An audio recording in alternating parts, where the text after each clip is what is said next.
pessoa que gosta de se ver. O quê? Que gosta de se ver? É, Com a luz boa. eu não gosto de me ver, não. Eu também não. Por quê?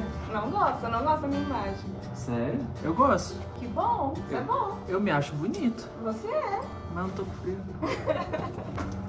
Na última consulta que eu fui no psicólogo, ele me trouxe um insight, eu acho que meio que acidental. Eu tinha dado uma olhada na minha estante, eu vi que, cara, eu tinha muito livro de autoajuda. E aí eu cheguei pra... E começou a ser algo que me incomoda, porque eu vi minha estante e eu falei, pô, cara, tudo é sobre performance, ganhar dinheiro, me comunicar melhor. E eu cheguei num ponto em que parece que a gente não consegue encontrar nada de novo, tudo começa a se repetir. E os vídeos que você assiste aqui também começam a se repetir. As dicas, os conceitos começam a ficar batidos. E você pensa, pô, não deve ter nada de novo para aprender desse universo de autodesenvolvimento que possa ser uma chave para te fazer avançar além de onde você já conseguiu. Num primeiro momento, quando eu falei para ele que a maioria dos livros que eu tenho são títulos de autoajuda, ele fez uma micro-reação que ele não conseguiu controlar e fez tipo assim, só que foi muito breve. E eu peguei aquela reação e eu falei, cara, isso é algo ruim. E o que ele me trouxe foi, às vezes, você continuar remoendo o problema, você pode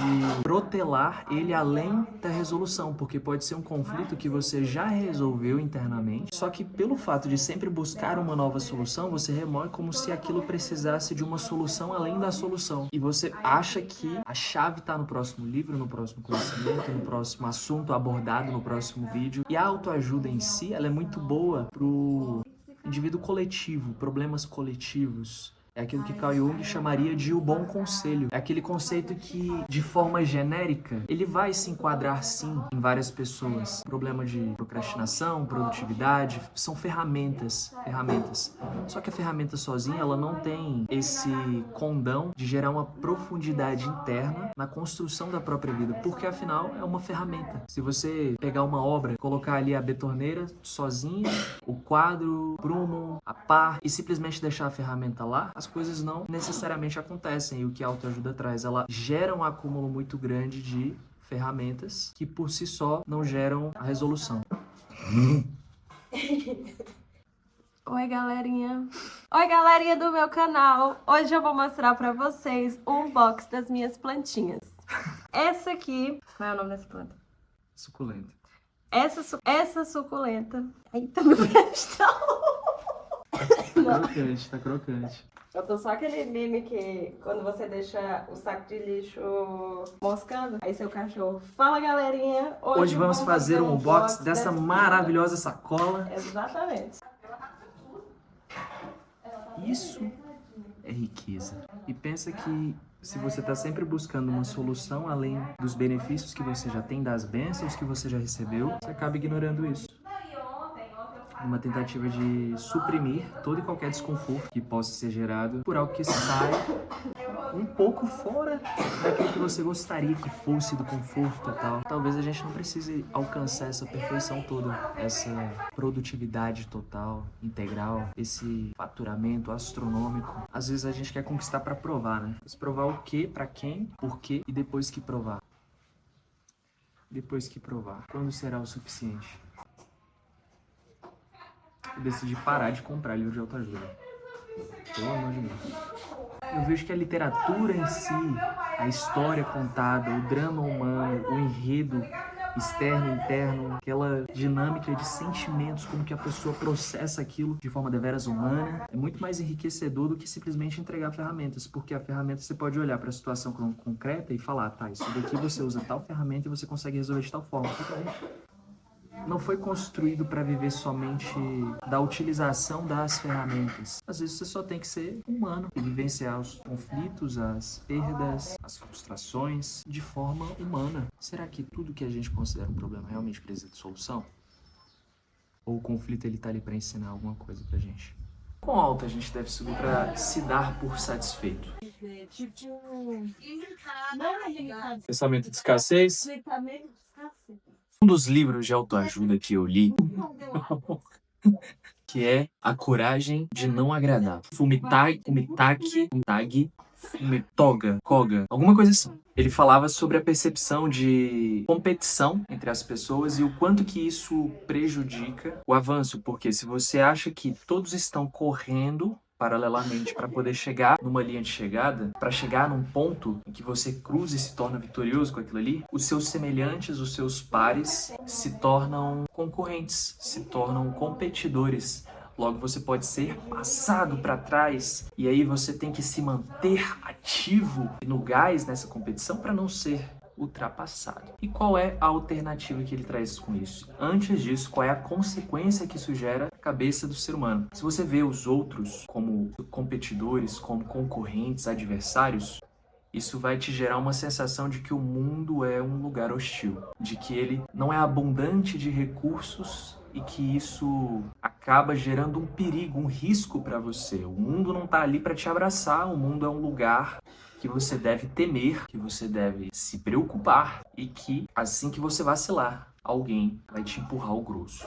Já que isso gera tantos problemas, de que outra forma o ser humano poderia pensar? Pense na vida não como uma corrida em que tem uma linha de chegada, mas como uma escada que todos, a todo tempo, estão subindo e todos podem subir paralelamente. E as pessoas que estão degraus acima na escada podem fazer com que as pessoas que vêm um pouco mais abaixo possam subir, estendem a mão e fazem com que essa pessoa suba também. E essa escada, você não precisa subir nela pisando na cabeça de outras pessoas, e outras pessoas não estão subindo nessa escada pisando na sua cabeça. Essa ideia de competição é o que vai gerar esse senso de que as pessoas estão competindo com você. Isso é extremamente nocivo. O medo de desagradar está justamente nessa limitação criada mentalmente por conta do senso de competição.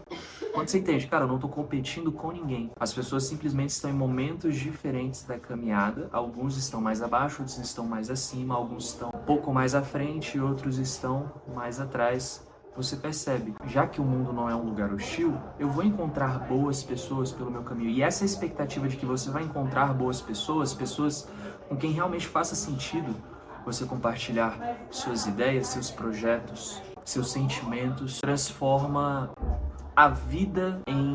Não seria muito bem um jogo, porque o jogo ele implica em vencedores e perdedores, mas uma festa na qual você consegue compartilhar experiências agradáveis com outras pessoas. Ô Marcos, mas, cara, na prática, a vida não funciona dessa forma. A vida não é rainbows and sugars. Existem, sim, pessoas ruins no mundo. Existe, sim, a maldade, tudo aquilo que é inerente ao ser humano. A gente sabe que o ser humano ele é capaz de coisas terríveis. Como que eu posso ter essa perspectiva de que o mundo tem pessoas boas e que a gente não está em competição com os outros? Se você alimentar essa perspectiva de que as pessoas são competidoras entre si, isso vai só tornar a sua visão mais seletiva para essa hostilidade, para essa competição, para um mundo fechado de possibilidades.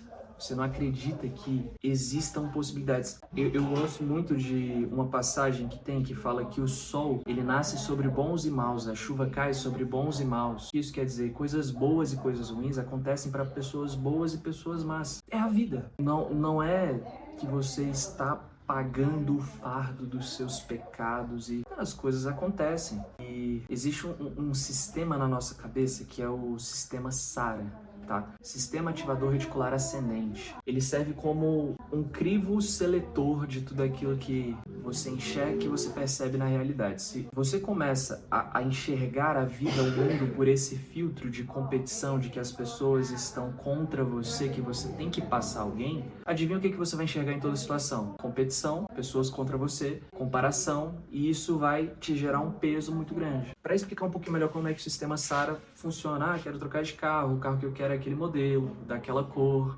Magicamente você começa a enxergar o carro em todo lugar.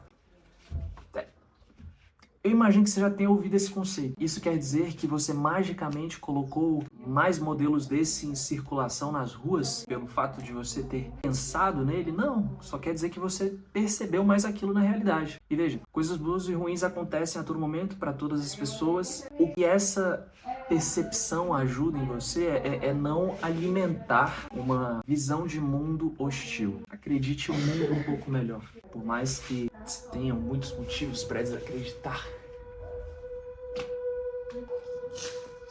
Tô igual pedreiro. Pedreiro? É. É assim? É não falar.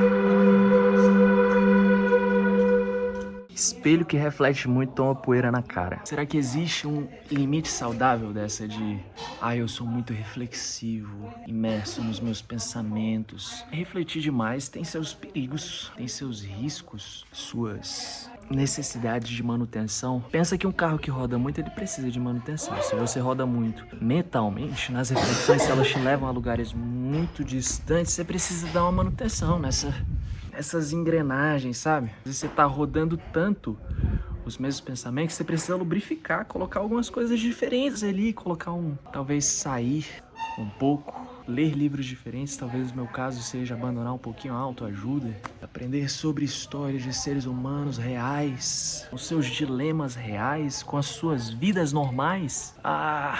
Porque senão a vida parece muito pesada, né? Todo mundo tá realizando, todo mundo tá fazendo, e você tá aí.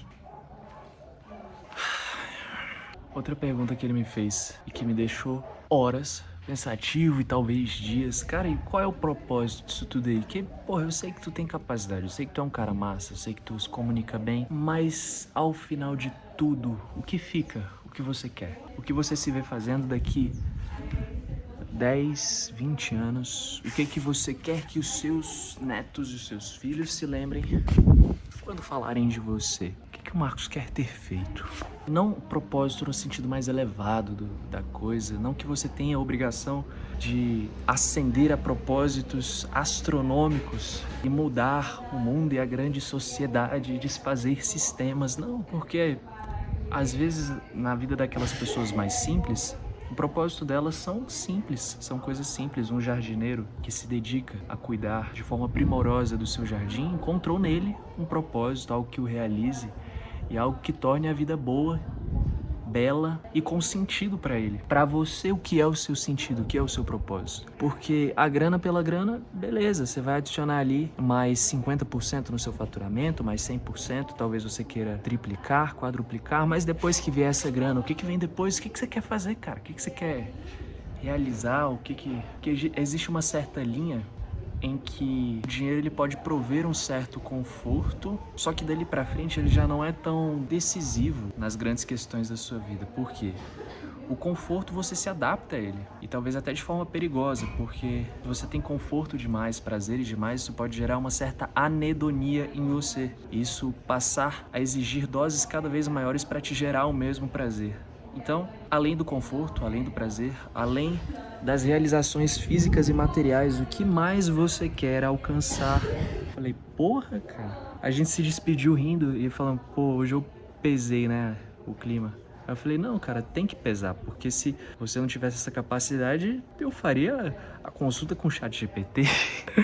Ele falou, às vezes você conseguiria, dependendo do prompt que você gerar, talvez sim. Cara, eu sei que isso aqui é uma coisa que eu gosto de fazer, trocar ideia, expor um pouco do que acontece aqui nesta cabecinha, um tanto quanto movimentada, por vezes bagunçada, mas com alguns lampejos de lucidez. Eu acho que é legal compartilhar isso. Gosto muito de conversar com a minha mãe sobre essas questões porque ela é uma excelente ouvinte e por vezes as nossas ideias se complementam e eu vejo que encontrar ouvidos dispostos é algo extremamente realizador, não somente por objetivos terapêuticos, mas no sentido de ser visto, no sentido de ser contemplado, de perceber que aquilo que você alcançou faz sentido para mais alguém além de você. Fez sentido?